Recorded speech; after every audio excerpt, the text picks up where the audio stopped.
Alamin natin ang latest mula sa Kamara dahil ang Ethics Committee didinggi na daw ngayong araw. Ang Ethics Complaint Lakay sa nagtawag. Nagtawag ng rally, tapos umuwi siya, nauna siya. Nauna siya. Nauna siya? Iniwanan yung mga nagrarally? Oo, sabi ko nga classic talaga tayo, no? Ang tinutukoy po natin, walang iba, kundi si Congressman Kiko Barzaga. Alamin natin ang latest mula sa Kamara, RH12, Milky Rigunan. Manong Milky. Sister El at Lakay, didinggi na ngayon ng House Ethics Committee and Privileges ang ethics complaint laban kay Representative Kiko Barzaga ng 4th District ng Cavite. Ang ethics complaint ay isinampa ng mismong partido ni Barzaga, ang National Unity Party, pero nag-resign na siya bilang miyembro. Ang kay House Deputy Speaker Ronaldo Puno, chairperson ng NUP. Sang-ayon siya na may karapatan si Barzaga sa malayang pamahayag. Pero paliwanag ni Puno, bilang isang kongresista, dapat sundin ni Barzaga ang proper decorum at respeto ang mga kapwa mambabatas lalo na kapag nasa loob ng plenaryo. Narito si House Deputy Speaker Ronaldo Puno.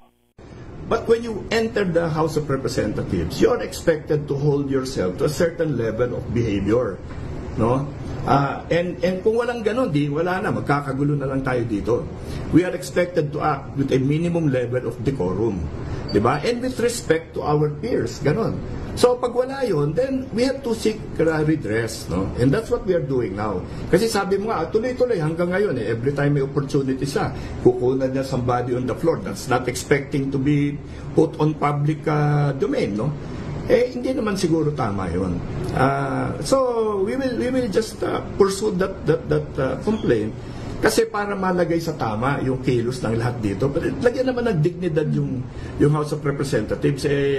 We represent our districts. Kailangan we have to behave accordingly. Si Barzaga na tinagurian ang sarili na Kong Miao Miao dahil mahilig sa pusa ay una nang nanawagan ng resignation ni noon ay dating House Speaker Martin Romualdez, dating Senate President Chis Escudero, hanggang kina Senate President Tito Soto, Senator Panfil Lacson at Pangulong Bongbong Marcos. Tuwing may sesyon, Lakay at Sister El, kumukuha ng video sa loob ng plenaryo, pinagtitripa ng ilang kongresista at ginagawang katawa-tawa sa kanyang sokmen. Kagabi, nakiisa si Congress Miao sa anti-Marcos rally sa labas ng Buendia Gate ng Forbes Park sa Makati City, pero sabi nga ni Sister El, nauna siyang umuwi sa mga nag-rally. Napagod man ang Milksy. Alam mo kung bakit, Sister El? Monitor din namin kahapon ng umaga. Hapon pa lang nandun na siya, mataas pa yung sikat ng araw. Okay. Alam mo na familiar siguro kayo, Buendia Gate ng Forbes. Naman, yes naman. Dinadaanan natin yan. Yes.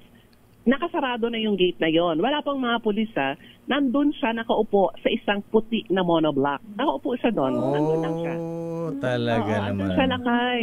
Tapos hanggang hapon, napagod siguro, kaya kahagabi, hinahanap siya ni Notse. Kakas, hindi daw mahanap.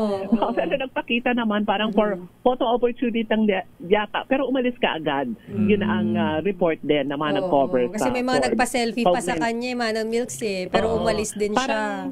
Parang fan meet nga. Pinapanood ko yung video ni Notse.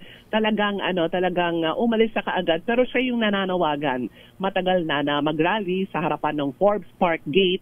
Pero una siyang umalis at iniwan yung mga nagpunta doon kagabi.